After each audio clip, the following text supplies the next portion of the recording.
All right, hello everyone. Today we got FSD 14.2. I'm really excited about this one. The FSD 14 branch in version 14.1.2457, whatever, all had some weird hesitancy and braking and hesitancy around pedestrians, and it would kind of pulse the brakes a little bit, and it was a little bit uncomfortable. So FSD version 14.2 is supposed to fix that. So the question we're going to answer today is, should you upgrade to FSD version 14.2? And that's should you upgrade from FSD version 14.1, and should you upgrade from FSD version 13.2.9 if you're on that. Hardware 3 cars, unfortunately, you're not going to get version 14 anytime soon, but there is a version 13 Lite that's on the way, apparently, or maybe version 14 Lite. I can't remember how they phrased that. But here's what version 14.2 includes. The biggest thing and the one changed note in the release notes is the top one here. It says upgraded the neural network vision encoder, leveraging higher resolution features to further improve scenarios like handling emergency vehicles, obstacles on the road, and human gestures. Now, when I read that, I immediately thought about Chuck Cook's thin chain test, and I was really hoping that that would solve the thin chain test, but he said didn't really have any effect at all. Also, part of this update, at least for the branch that I was on, there's like FSD comes in different software branches, and the branch I was on had not received Tron mode yet. It hadn't received 3D buildings, dash cam viewer updates, onboarding guide, new scroll wheel functions. I think that's it. So I'm getting all of that stuff too in this update. So it's kind of a big update for me. So anyway, let's see what happens. We're just gonna kick it off. I'll start self-driving. Where we're starting from is the middle of nowhere. And I've got a dirt road that is pretty long. And since FSD version 14, this is the first time that my car has ever been able to navigate this dirt road. Prior to that, in version 13, the car would just pull up and then stop as soon as it saw that I wanted it to go off-road. So now, all of a sudden, it has no problem with this, and it navigates it really well. Like, I've got overhanging limbs and branches and stuff on the side of this road. FSD does not care at all. It just handles it perfectly.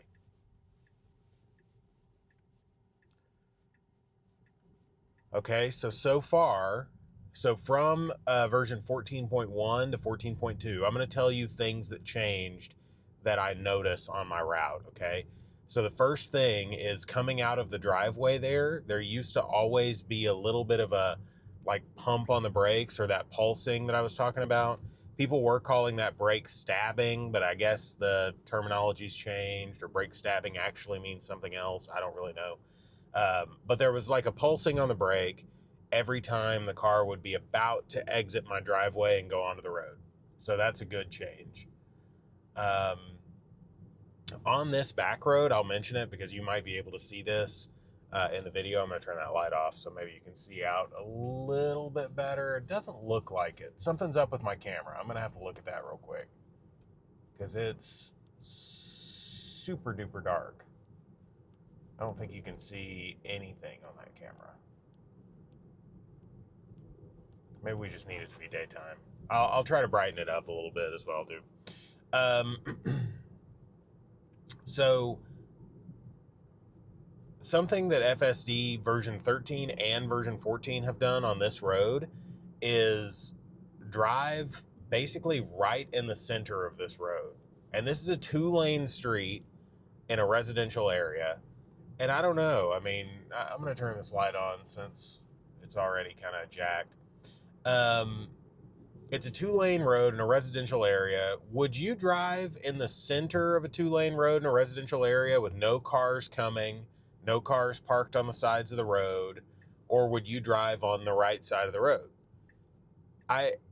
It's hard for me to remember, and this is going to sound real bougie, and I don't mean it to sound real bougie. It's hard for me to remember what it was like to drive at this point because I have not driven manually down that road since I started driving Teslas. And I can't remember.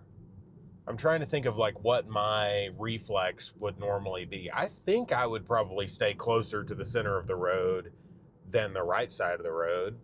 Because then if there's hazards or, God forbid, like a child runs out from one side of the road or a dog or cat or something, like it gives you more time to react if you're in the center of the road. And then I just kind of get to the side if needed. So, okay, another great example right here. So that stop sign for both, for me, version 13 and version 14, harsh brake pulsing at that stop sign. Like it would come up to the stop sign and then it would get nervous and it would pump the brakes several times.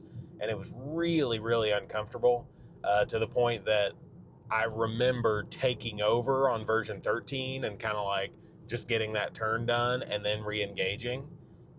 Or just like putting my foot on the gas and kind of rolling the stop sign so I could keep going. So that's the first time in a year that I've seen my car just handle that stop sign perfectly well. It did not hesitate at all. It didn't pulse on the brakes, nothing like that. Some other behaviors that maybe we'll get an example of or get a chance to see in this video. There's a mosquito flying around in here and it's going to drive me insane. If I have a mosquito on my face at any point, comment and tell me. So something that I'm hoping we'll get to see is with version 14.1.4, which was the version I had prior to getting 14.2, the car would dodge things in the road, which is good behavior. I want it to dodge things in the road, and it was doing it very well, and it was doing it very safely. But it was also kind of abrupt sometimes. Like it would swerve. I don't want the car to swerve to avoid things unless something like runs out in front of it. But I want the car to maneuver around things. So that's the difference I'm looking for. Are we maneuvering around things or are we swerving around things? Are we, gently correcting course or are we very acutely swerving around objects in the road? So I'm hoping that we get out of that kind of swerving place. Also, emergency vehicles. There are a lot of emergency vehicles out here on this road. It's a very dangerous road that we're coming up to. When an emergency vehicle passes, the car will screech. I mean, like really harshly stop and start pulling over. Unless there's somebody behind you, it'll be a little safer. But I mean, it's alarming because the car will notice an emergency vehicle behind me before I will, and it'll start correcting. And by correcting, I mean like harshly braking and pulling off to the side of the road. That's not how a human handles an emergency vehicle. And to be honest, we don't always handle them perfectly. But I would like that to be better. Okay, so here's another instance. I don't think FSD is going to get this right. So it looks like the road is closed to our right. It's not. You actually just have to go up further into this intersection in order to make a right here. So what I've been doing is taking over here. I think for the sake of this video, just to see how FSD does, I'm going to let it reroute. So it rerouted us to go straight here instead of right. It's going to add 5 minutes probably to our trip. But I do want to see how it handles this. So I'm just going to let it go its different route, I think. I don't want to disengage if I can help it, especially since, and I forgot to look at this actually, under autopilot now there is this self-driving stats thing. I don't know how well you can see that on the video, probably not at all, but I'll try to highlight that somehow. Self-driving stats shows you the percentage of miles that you've driven with self-driving and the percentage of miles you've driven manually. This is a feature I've wanted since I got my first Tesla. I wanted to know how much am I using the software? Because I tell people all the time, like, well, 99% of my driving is self-driving, and then the other 1% is me choosing a parking spot or me backing out of a precarious situation or me taking over to do something reckless or whatever. So I've wanted to see that. I want to see it in like plain terms, what are my percentages. And I think, to be honest with you, I think at this point, the way this is going to work is my self-driving percentage is going to be close to 99 to 100% regardless. Because even if I take over a little bit early on, like, it's going to average out. I do a lot of highway driving. My total miles are such that it's going to stay around 99 to 100%. But that's a great selling point. You know, when Thanksgiving comes up later this week, I'll probably have, I don't know, 300 to 400 additional miles on FSD version 14 by Thanksgiving. And I'll be able to show family members and people who come into my car, like, hey, look, this shows you how often I'm using it. And I'm going to see, it's kind of gamified a little bit, where it's like a challenge to not disengage. And I don't know, I don't know if that's a good thing. I always cringe a little bit when I watch these videos of like Tesla influencers, and they're clearly in a precarious situation. Like, they're wincing because they're like, oh, I don't know about that. I don't know about that. Or there's like a pedestrian, and the pedestrian wants to go, and the car's like kind of pulsing, and it's not giving clear indication of what it's trying to do, or it's not like showing its trajectory very well. In my opinion, as a supervisor of the software, I always just take over. I always go like, well, I don't want to inconvenience someone. I don't want them to get road rage and ram me after I get done doing this maneuver or whatever. I'll just take over and do it. So that's why I say I'm not sure if gamifying it is great, but I will say I almost never take over anymore. FSD has gotten so good that if they had put this gamification in a couple of versions ago, like back in version 12, that would have, I think, honestly been dangerous. I think it would have been dangerous to push or incentivize the common driver to not take over. But at this point with version 14, it's like that gamification kind of makes sense, because the only things I really take over for are like comfort related. So now I think what's going to happen is the self-driving stats being visible to us is going to give Tesla a lot more actionable data about real disengagements. Because I do think it's going to, okay, there's something in the road here. It looks like some roadkill. That was good. That was a maneuver around the roadkill. It was smooth. It wasn't a cute, like, zzz, zzz. That was very smooth. So now that these stats are publicly available and you can just go in here and see them at any time, and it's honestly really addictive. I've got it open right now and I'm just watching the miles tick up. It's goofy how awesome that is. I think Tesla is going to have actionable data for their disengagements, because it makes you less likely to disengage for goofy reasons, which I think is really, really good. So far, this has been, let me think about this. We've only driven about 5 miles. But so far, I think, based on comfort and based on just sitting here and you know, analyzing everything that the car is doing, I think this has been one of the most comfortable car rides of my life. Is that, I know it's like premature to say that, it's only 5 miles, but all of the starts and stops have been very, very smooth. One thing that I did that I regret now, I didn't even think about it, I just did it, was at that stoplight back there, I put my foot on the gas a little bit to ease us up so we were closer to the intersection. FSD's kind of had a hard time wrapping its robot brain around that. But it's really just like poor road markings from all the construction and everything.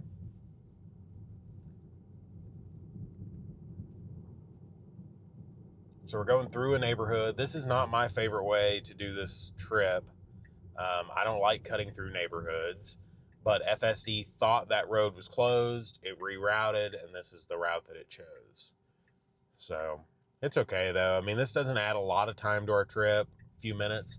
Another great intersection for me on version 14.2. Version 14.1 would always stutter a little bit on that intersection. It would always kind of pulse, like I was talking about. I'm not really sure why, especially at nighttime going the opposite way. I'm going to have to try that sometime because that's been a persistent problem since version 12. Is it'll round that corner and there's something about that corner where it just slams on the brakes and it does not want to proceed. I think version 14 started to fix that, and maybe version 14.2 has it completely fixed. So coming up after we make a right at this stop sign, we've got a pretty, here I'm going to put this away so you can see the whole visualizer. We got a pretty dense traffic situation. We're turning onto a very busy road, unprotected left. People are sometimes stingy letting you out of this neighborhood. I think I've taken over a lot of times right here to prevent people from having to wait on me because the car was a little bit too timid. We're in standard right now for our driving profile. I don't know if that matters. There's not a lot of traffic right now. I think we're going to be able to get out of here pretty easily. Yeah, I mean, we're clear from the right and we'll be clear from the left after this next car. So we're going to get out of here this time, which is good. The Tesla team pushing this update, getting this out before Thanksgiving, there's no way that wasn't deliberate because the pace that we've seen them moving was so breakneck speed. There's no way that they were not, deliberately focused on we have to get the most solid FSD version out before Thanksgiving. Because I think Tesla knows that most of their advertisement is word of mouth.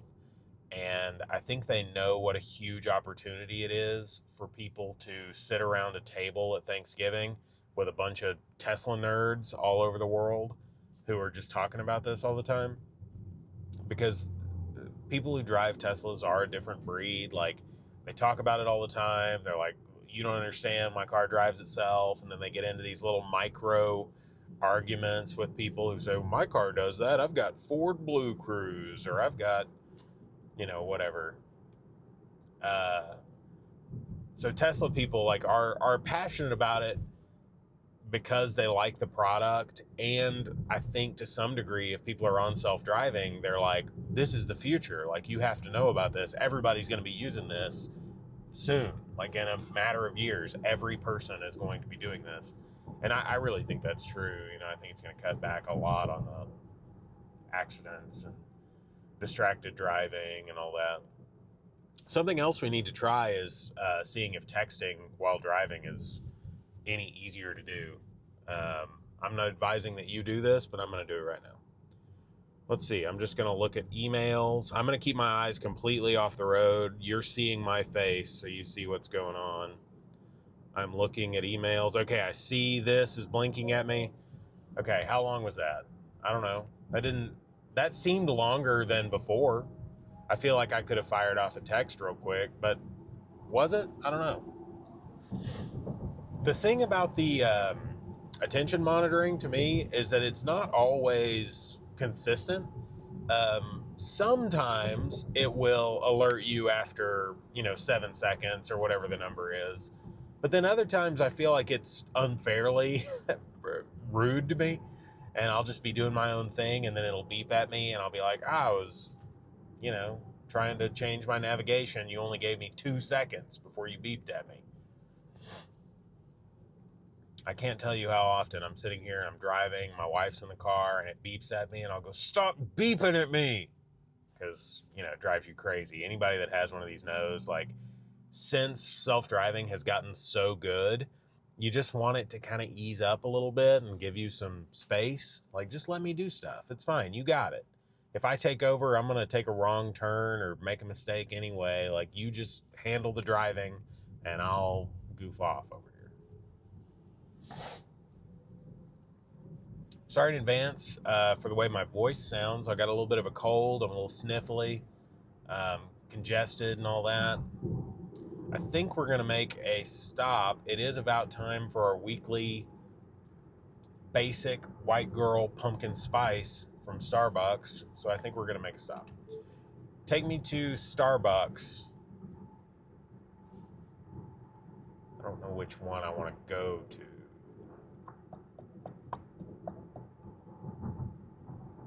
Let's see. I'm going to go to the one that gets us to go past a school zone, maybe. That way we can check and see. School zone behavior for me on version 14 has been really, really solid. I just want to try it on version 14.2. So far, I have zero complaints. This is one of the smoothest self-driving experiences, if not the smoothest, that I've had. And it kind of harkens back to version 13.2.9. It feels like it has that level of confidence and smoothness. It's not jittery or jumpy or anything like that. It feels like we're back, baby. Working. It's pretty good.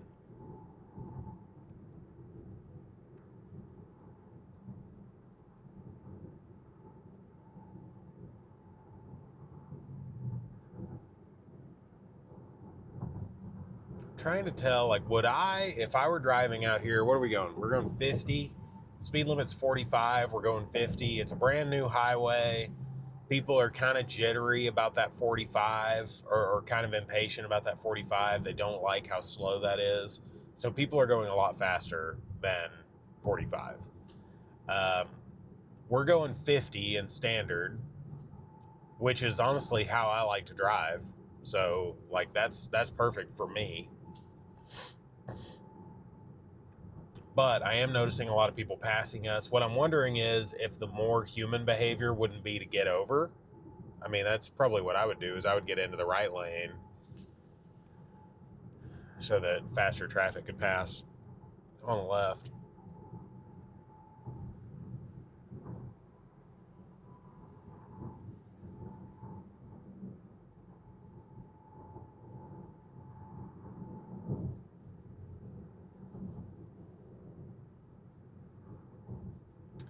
I want to hit a yellow light.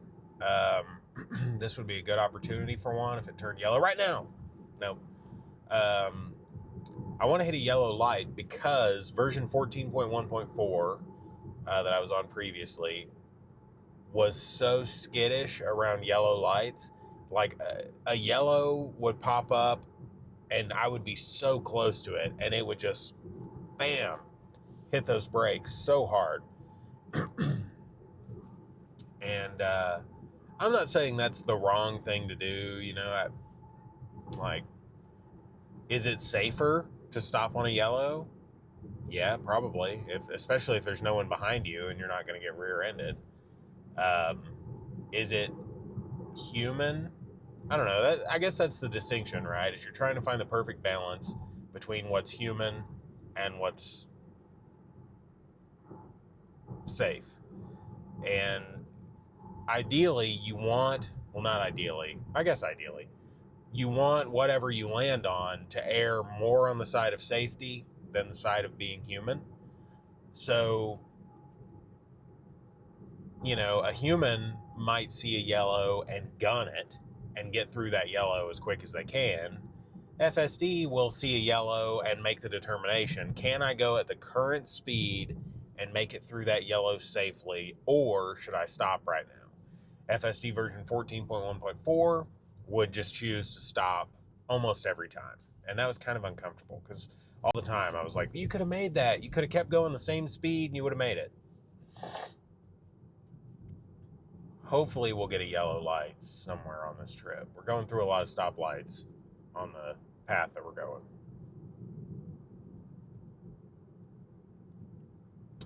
Really, really excellent behavior here. Like, I'm not saying the brake, like, pulsing stuff that I was having is completely solved. But at least on this drive so far, how far in are we? We are 11 miles in. Zip. None. Haven't experienced it a single time. And I know because I am so sensitive to it. Like, I would have noticed it immediately, and I haven't noticed even a smidge of it. been really, really good. And this is a good example when I might see it, like cameras are occluded by passing vehicles. There's cross traffic coming out of these restaurants and stuff on our left. FSD was really timid in that situation. And there's also probably, excuse me, there's also probably some discussion to be had about how are they solving the timidity? Are they solving it or are they ignoring it? You know, are they solving it and FSD was being overly timid, or are they saying, okay, we have to scale it back because people are hating this experience, you know, at a detriment to our safety? I don't think that they're making it purposefully unsafe, but they might be saying like, okay, we have to compromise a little bit. Like we're 99% certain that there's nothing in our occluded camera over there, and we need to not pulse the brakes with 99% certainty. If we were 60% certain, then pulse away. But I just feel like there's got to be some, you know, kind of balancing act of safety and comfort. So as you can see, the route that we're taking, I did this deliberately because there's a lot of construction. There's a lot of like lanes that are recently marked and remarked, and some old lanes that the markings still exist for. FSD since version 13 has been so confident and just nailed situations like this. Even when we don't have a lead car and it's just us out here, I don't even know how FSD does it, because it figures out the flow of traffic and the lanes and lane selection in these construction areas so much quicker than I do. I'll sit here and be like, okay, what do they want me to do? Like, especially if there's no other cars around and there's no one to follow. You know, I'll sit here and kind of be like, okay, what am I doing? I'm looking around, like, do I go over there? Do I stay over here? If I see an example of that, I'll let you know. But so far, everything's marked really well. But for a while, it really wasn't.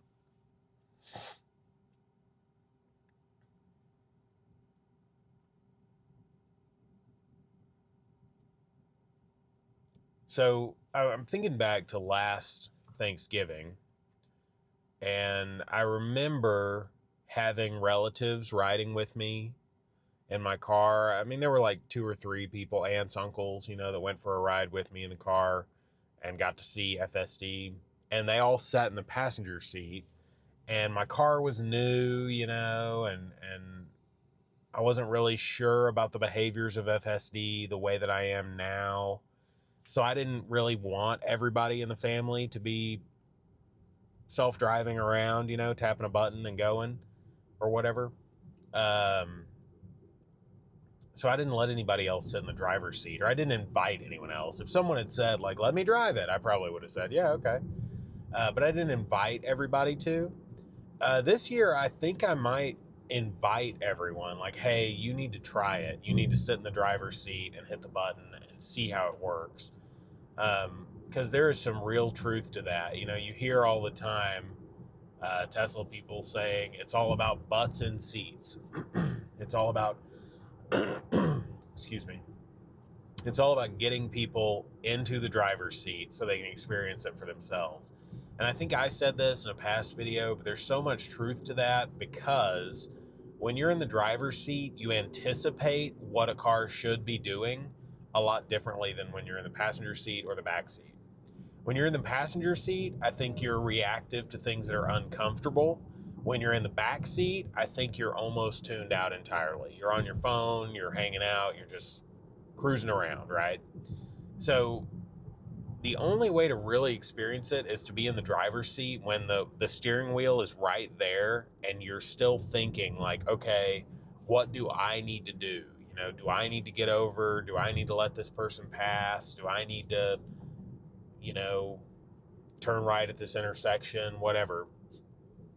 I think that's the only way people can really experience it, because when you're in the driver's seat, you find that your mind and the way you're thinking about what needs to be done is very often in agreement with what the car is doing, and it kind of reinforces that comfort with FSD or self-driving or whatever the branding is now. And it makes you go like, oh yeah, the car's a great driver. It did exactly what I would have done. And I think what starts to happen after you get more exposure to self-driving is the number of times. It's kind of like we were talking about earlier with, even if I disengage a few times here or there, like, it doesn't really matter in the grand scheme because I drive so many miles that my self-driving percentage is going to stay at like 100% or 99% all the time anyway. Kind of the same principle here. Like, with more exposure to self-driving, you see how often the car anticipates exactly what you would do, that the little times when it does something that you wouldn't necessarily have done, they don't really stand out that much. At least in my experience, like when the car takes a different route than I would take or whatever, well, it's more convenient at this point for me to just let the car take me whichever route it wants to go. Like, I can spare 2 minutes on a drive. I'm not in a big hurry or whatever. So for me, I'll just be like, yeah, my car drives for me. It handles it perfectly. I think that's the experience a lot of Tesla owners with self-driving have, is they just say, yeah, my car does all my driving. And is that technically true? I mean, at least up until version 14, no, because I would have to park, and a lot of times I would pull myself out of parking spots because FSD would take a little too long, or it was a little awkward or whatever.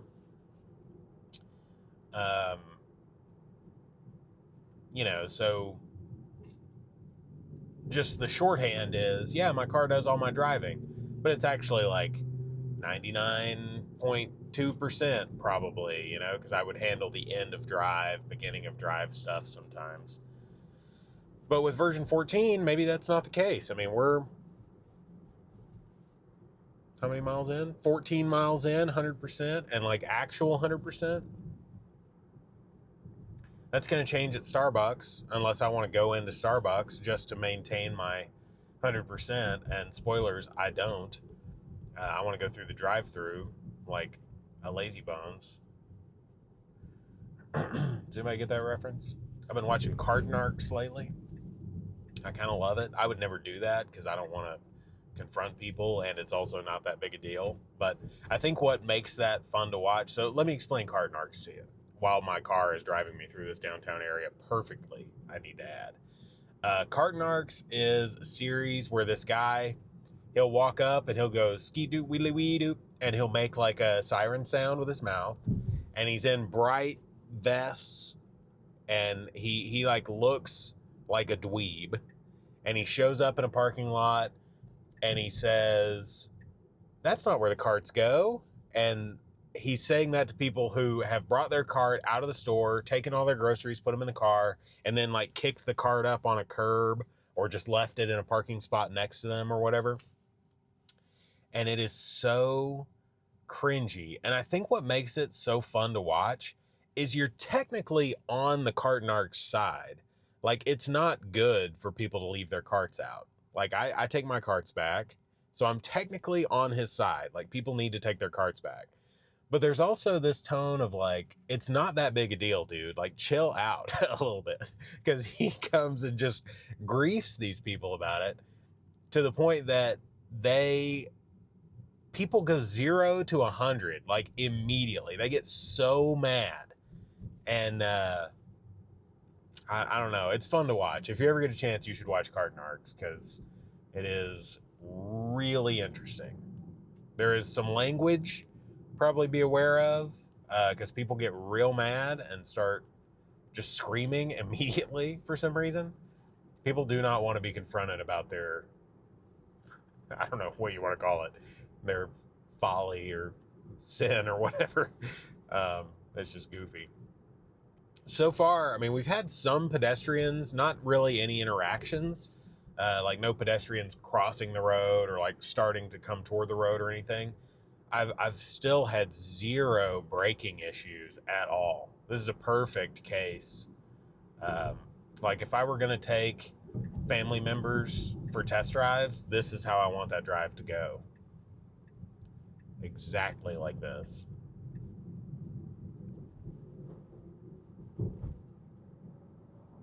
it does make me cringe a little bit that I'm going to have to go through the Starbucks drive-thru and I'm going to break my 100% full self-driving miles. That kind of breaks my heart a little bit. Oh, there's a mosquito. I just locked onto him. I'm going to roll my window down. He's going to get out of here. Yeah, I hate that I'm going to break my streak. I mean, it's gamified, and I love that. And I want it to stay at 100% forever. And maybe it still will be 100%, even if I do a little bit of, driving through. I might just take over for a half a second to tell it not to park, get to the drive-through, and then re-engage it. I think that's a good strategy, probably. Okay, we're coming up on the Starbucks. I'm going to roll my window up to prevent people from seeing that I'm recording myself for as long as possible, because that really makes me cringe. We don't want to go this way. Okay, we're going this way. Good. So we don't want to park. We got to circle around.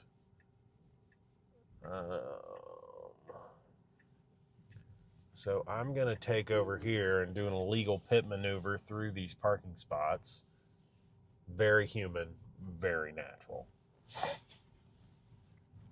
And we're going to get into the Starbucks drive-through line. Let's see if it can pick up on the fact that we are entering a drive-through with no cars in front of us or anything like that.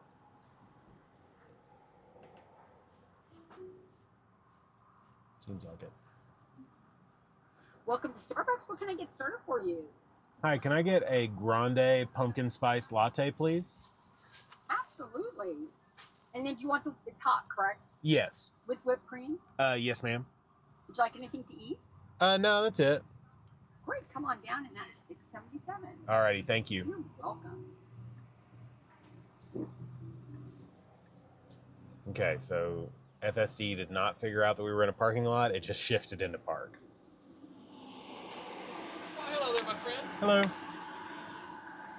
One of those. Okay.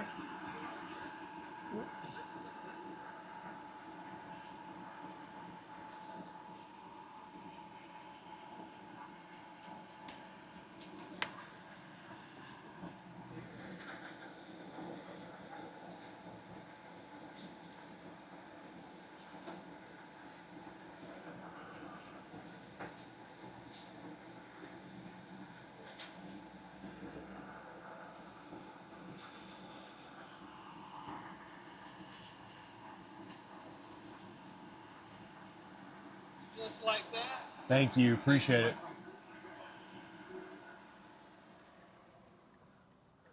Okay.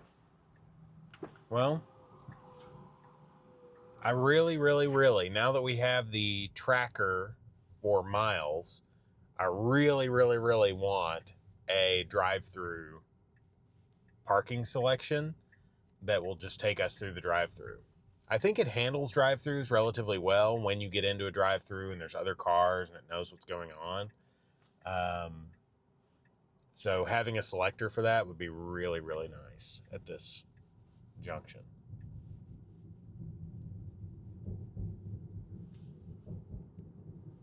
Okay, we got our pumpkin spice. Feeling good. It's a nice Monday morning. It's gonna rain today. Maybe gonna hail today. Kind of nervous about that. Okay, we're coming up on a school zone, I think. I don't think it's actually active. That was the sign for it back there, and it wasn't flashing. So, unfortunately, we're at the wrong time to hit the school zone correctly.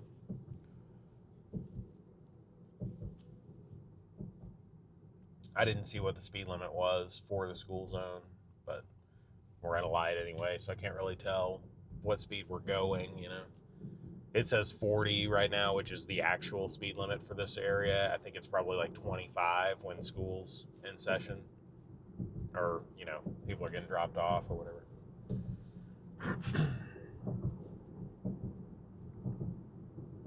Let's see, I'm not quite ready to go back yet. I want to add a stop.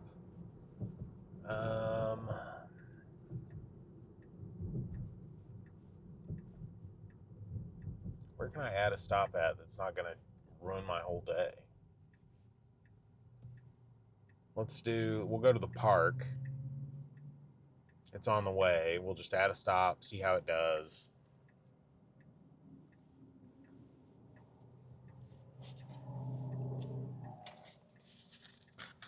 Just see what happens. Because I want to try parking at least once, and I also don't want to have to take all these cameras down in my work parking lot and have people see what I'm doing. Again, very nervous about people seeing me film, seeing me record, seeing me talk into a microphone. I just do not like that at all. And that's the reality that we're living right now.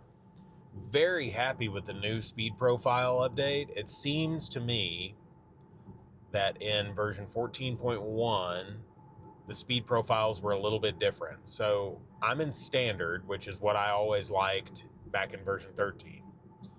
And we're in a 45 mile per hour speed limit area, and we're going 50 miles per hour. In version 14.1, standard would go 52 in this speed limit. You know, if it was a 45 speed limit, it would go about 52. It would go maybe 7 miles per hour over. 5 miles per hour over, I think, is the play for standard. I think that's perfect. To the point that now I'm not going to have to, I would go back and forth between chill and standard, because 5 miles per hour is about the only buffer you get in Texas where I am. And if you're going over that 5, they'll stop you.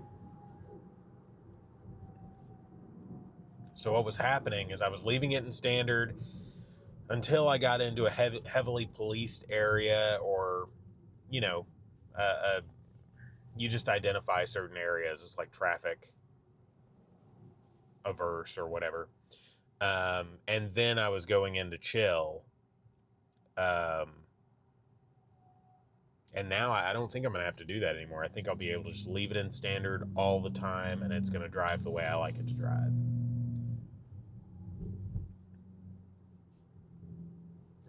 I do think Chuck Cook mentioned something about like crowdsourcing speed limit data and stuff like that. I don't know how well people will do with that or how much they can be trusted. But I do think it's a good idea.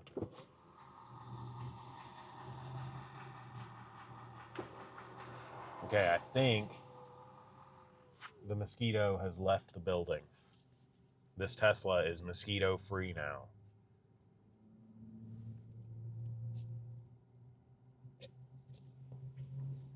Okay, we're gonna have to merge. This right lane ends, and we'll have to merge to the left. These are things that I guess are solved with map data. The map data tells it, or the navigation data tells it this lane ends.